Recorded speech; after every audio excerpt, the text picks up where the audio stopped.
छत्तीसगढ़ विधानसभा परिसर में पंडरिया विधायक भावना बोहरा की पहल भावना दीदी विज्ञानशाला के तहत निःशुल्क मोबाइल साइंस लैब का शुभारंभ किया गया। कार्यक्रम में मुख्यमंत्री विष्णुदेव साय, विधानसभा अध्यक्ष डॉक्टर रमन सिंह, उप मुख्यमंत्री विजय शर्मा सहित कई मंत्री और जनप्रतिनिधि मौजूद रहे। मुख्यमंत्री विष्णुदेव साय ने कहा कि यह मोबाइल साइंस लैब पंडरिया विधानसभा के स्कूलों तक पहुंचकर विद्यार्थियों को विज्ञान के प्रयोगों और आधुनिक तकनीक से जोड़ने का काम करेगी। उन्होंने कहा कि विज्ञान और आर्टिफिशियल इंटेलिजेंस के दौर में ऐसी पहल विद्यार्थियों में वैज्ञानिक सोच विकसित करने और ग्रामीण क्षेत्रों तक गुणवत्तापूर्ण शिक्षा पहुंचाने में महत्वपूर्ण भूमिका निभाएगी।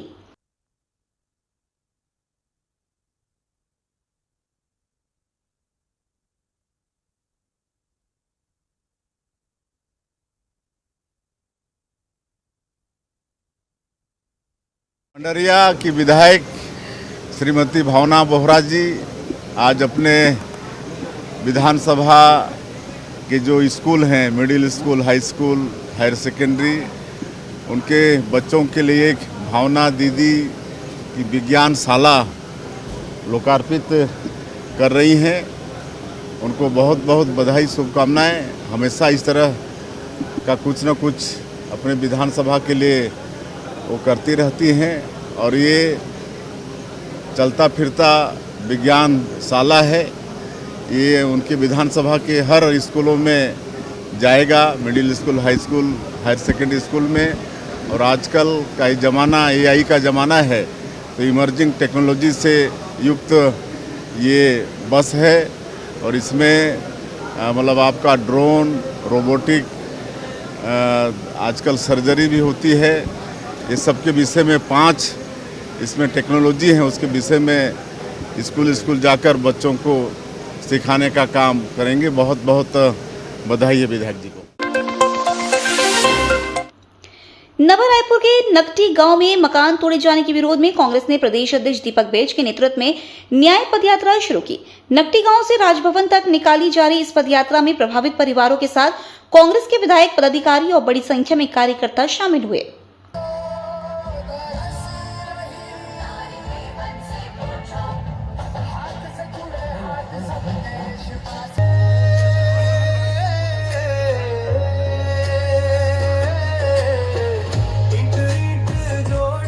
वो लोग प्रश्न उठा रहे हैं जिन्होंने अपने कार्यकाल में गरीबों के आशियाने उजाड़े।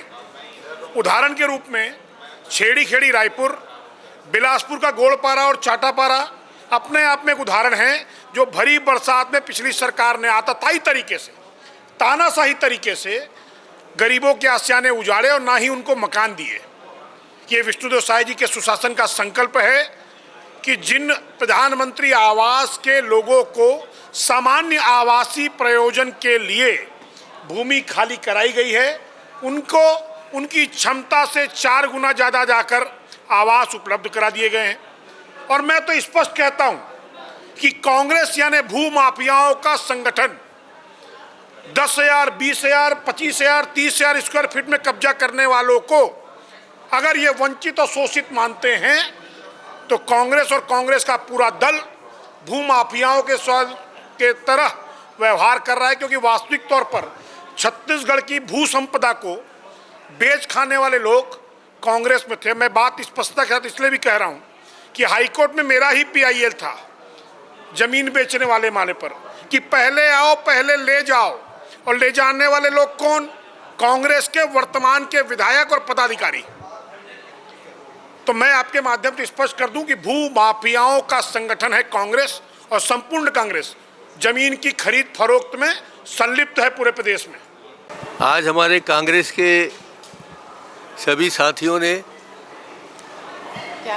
ग्राम नकटी में जो घटना हुई है, जो असंवैधानिक है, जिस बेरहमी से बुलडोजर से हमारे ग्रामीणों के, गरीबों के आवास पर बुलडोजर चलाकर उनके पूरे घर को ज़मीन दोज कर दिया गया है, उस बारे में चिंता व्यक्त की। हमने ये बताया कि सुप्रीम कोर्ट का निर्देश है कहीं भी बिना व्यवस्थापन के आप घर न तोड़ें। सुप्रीम कोर्ट का निर्देश है कि बरसात के दिनों में किसी का भी मकान चिड़िए के घोंसले को भी नहीं छूना चाहिए। मगर यहाँ आम लोगों के, गरीबों के आवास को तोड़ दिया गया और जो व्यवस्थापन के लिए उन्हें व्यवस्था की वो बहुत छोटे छोटे आवास, जो छोटे छोटे जगह में रह नहीं सकते ऐसे आवासों को दिया।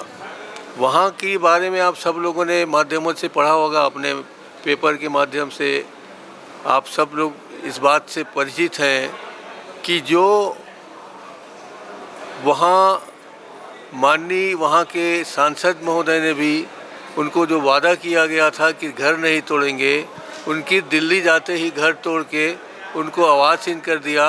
आज भी वहाँ लोग बैठे हैं, आज भी वो हड़ताल पर हैं, आज वो पद यात्रा कर रहे हैं। हम मंत्रियों को चिल्ला रहे हैं, मुख्यमंत्री जी के पास जा रहे हैं और आज माननीय हमारे महामहिम के पास जाने की इच्छा है।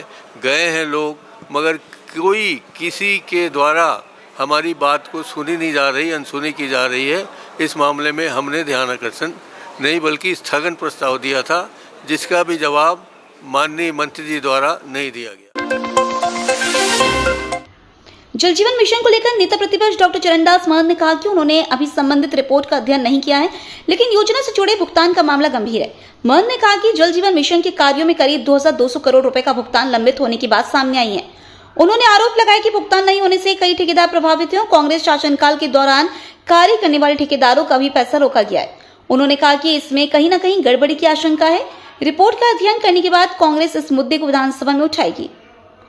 अभी तो मैंने रिपोर्ट को पूरा देखा नहीं है, मगर ये बात सही है कि जिन लोगों ने जल जीवन मिशन में काम किया है उसके 2200 करोड़ रुपए का बकाया है। इस संदर्भ में इस बात को लेकर लगभग 3 लोग आत्महत्या कर चुके हैं। यहाँ लोगों को भुगतान नहीं किया जा रहा है, बल्कि जो हमारे समय जल जीवन मिशन में जितने ठेकेदार थे उनका पैसा रोक दिया गया है। तो कहीं न कहीं इसमें घपला है। इस रिपोर्ट को पढ़ के हम आगे विधानसभा में लाएं। छत्तीसगढ़ विधानसभा की प्रश्नकाल में कांग्रेस विधायक चातुरी नंद ने प्रदेश की जेल व्यवस्था का मुद्दा उठाया। सरकार के लिखित जवाब का हवाला देते हुए उन्होंने कहा कि इससे स्पष्ट होता है कि राज्य की जेल व्यवस्था गंभीर चुनौतियों का सामना कर रही है। चतुरी नंद ने कहा कि प्रदेश में 5 केंद्रीय जेल, 20 जिला जेल और 8 उप जेल संचालित है, लेकिन अधिकारियों कर्मचारियों के कई पद खाली हैं। उन्होंने कहा कि पर्याप्त स्टाफ नहीं होने से जेलों का संचालन प्रभावित हो रहा है। विधायक ने यह भी कहा कि सरकार के जवाब से पता चलता है कि कई जेलों में उनकी निर्धारित क्षमता से अधिक बंदी रखे गए हैं। आज मैं प्रदेश के जेल व्यवस्था के बारे में सरकार ले जवाब मांगे बर सवाल लगाए रहे हैं। विधानसभा में मोर सवाल के लिखित जवाब में सरकार जौन जानकारी दे हवे ओला देख के साफ हो जाते कि प्रदेश के जेल व्यवस्था भगवान भरोसे चलत हवे। सबले पहली बात, सरकार खुद माने हवे कि प्रदेश में 5 केंद्रीय जेल है, 20 जिला जेल है और 8 उप जेल संचालित हवे। फिर ये जेल मन में भारी संख्या में कर्मचारी और अधिकारी के पद खाली हवे। जब कर्मचारी नहीं रही तो जेल के सुरक्षा, बंदी मन के देखभाल और व्यवस्था कैसे ठीक ढंग से हो पाही, ये सोचे के बात है। दूसर बात, सरकार के जवाब ले पता चलते कि प्रदेश के कई जेल मन में क्षमता से अधिक बंदी रखे गए हवे। जहां जगह कम होही और बंदी ज़्यादा रही तो वहां पर स्वास्थ्य सुविधा कैसे होही, सुरक्षा व्यवस्था कैसे होही और बुनियादी व्यवस्था, बुनियादी सुविधा कैसे होही, ये भी सोचे के बात हवे। ये स्थिति में मानव अधिकार के भी गंभीर मामला उत्पन्न हुआ थे। अब मैं सबले गंभीर बात कहत हूँ। 1 जनवरी 2024 से लेकर के 17 जून 2026 तक प्रदेश के जेल अभिरक्षा में लगभग 154 बंदी मन के मौत हो गए हवे। सरकार के आंकड़ा बताते कि 2024 में 67 बंदी मन के मृत्यु हुई से, 2025 में 47 बंदी मन के मृत्यु हुई से और 2026 एवं 17 जून तक के 32 बंदी मन के जान जा चुके हवे। ये आंकड़ा बहुत ही चिंताजनक हवे, चिंता के विषय है।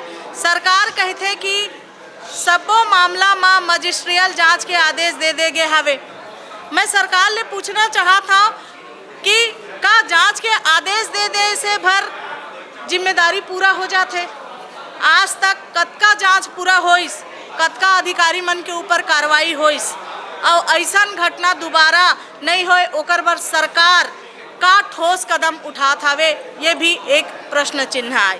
पुलिस अभिरक्षा में मौत के मामला में घलो सरकार स्वीकार करे हवे कि रायगढ़ में 2 पुलिस कर्मचारी ऊपर विभागीय कार्रवाई चलत हवे। अगर जेल और पुलिस अभिरक्षा दोनों जगह ऐसन घटना होवत हवे तो ये सरकार के कानून व्यवस्था गंभीर हवे और गंभीर सवाल खड़ा करथे। मैं सरकार ले साफ साफ मांग करता हूँ कि जेल मन के सब्बो खाली पद में तत्काल भर्ती करे जाए, क्षमता ले ज़्यादा बंदी रखे के समस्या के स्थायी समाधान भी करे जाए, जेल में स्वास्थ्य सुविधा, सुरक्षा व्यवस्था और बुनियादी सुविधा के बेहतर व्यवस्था करे जाए। 154 बंदी मन के मृत्यु हो है, एमन के सबों के जांच रिपोर्ट सार्वजनिक करे जाए और दोषी अधिकारी मन के ऊपर में कार्रवाई घलो करे जाए। पुलिस और जेल अभिरक्षा में होवत मौत के घटना ला रोकैया मजबूत व्यवस्था बनाए जाए, ऐसे में शासन से मांग करत हूँ। सरकार ला ये बात समझना चाहिए कि जेल में बंदी होए के मतलब ये नहीं होए कि ओकर जीवन के कोई कीमत नहीं है। संविधान सबो नागरिक ला जिए के अधिकार देथे। सरकार के जिम्मेदारी आए कि जेल में रहत हर व्यक्ति ला सुरक्षा और मानव अधिकार के ओकर रक्षा करे। रायगढ़ पुलिस के ऑपरेशन क्लीन हंट के तहत फर्जी अनुसूची के जरिए डाकपाल की नौकरी दिलाने के नाम पर लाखों रुपए की ठगी करने वाले मास्टरमाइंड विनोद कुमार राठौर को कोरबा से गिरफ्तार किया गया है। आरोपी लंबे समय से फरार चल रहा था। पुलिस के अनुसार आरोपी फर्जी अनुसूचियां उपलब्ध कराकर सरकारी नौकरी दिलाने का झांसा देता था। पूछताछ में उसने धोखाधड़ी की बात स्वीकार की है। इस मामले में इससे पहले एक महिला और एक अन्य आरोपी को भी गिरफ्तार कर जेल भेजा जा चुका है। पुलिस ने आरोपी को न्यायालय में पेश किया, जहां से उसे न्यायिक रिमांड पर भेज दिया गया है। मामले की जांच जारी है। ग्रामीण डाक सेवा के तहत डाकपाल के पद के लिए रायगढ़ से ऑनलाइन भर्ती आवेदन निकला था। इस पर 2 लोगों ने आवेदन किया था, इसमें नरेंद्र कुमार और सोनम। 10वीं की अंक सूची उस पर रिक्वायर्ड था, जिसमें इन लोगों ने फर्जी अंक सूची के आधार पर अपना यहाँ पर आवेदन भरा था। इस पर शिकायत हुई थी। पुलिस ने अपराध पंजीबद्ध किया, जिसमें 420, 467, 468, 471 और 34 के तहत, और इसमें दोनों आरोपियों को फर्जी अंक सूची के होने के कारण गिरफ्तार कर लिया गया था। लेकिन इस पूरे घटनाक्रम का जो मेन साजिश करता था विनोद राठौर, ये घटना के बाद से ही फरार था और कोतवाली पुलिस के द्वारा कोरबा में जाकर इसे गिरफ्तार किया गया। ऑपरेशन क्लीन हंट के तहत रायगढ़ पुलिस जो फरार आरोपियों की पकड़ने का अभियान चला रही थी, उसके तहत इसकी गिरफ्तारी हुई और गिरफ्तारी के बाद इससे पूछताछ किया गया तो इसने बताया कि इसने तमिलनाडु बोर्ड का फर्जी अंक सूची दोनों जो आवेदन करता था इनको उपलब्ध कराया था। इसके आधार पर इसकी गिरफ्तारी की गई। गिरफ्तारी करने के बाद इसे न्यायिक रिमांड पर भेजा गया है और ये जो आरोपी है ये इस तरीके के मामलों में संलिप्त रहता है। पहले भी इसे 10 साल सजा नकली नोट के मामले में हुआ था और फिलहाल इसे न्यायिक रिमांड पर भेजकर इस मामले की विवेचना जारी है। अभी तो कोई और मामला नहीं आया है। अगर कोई और प्रार्थी आते हैं तो इसे पुनः रिमांड पर लेकर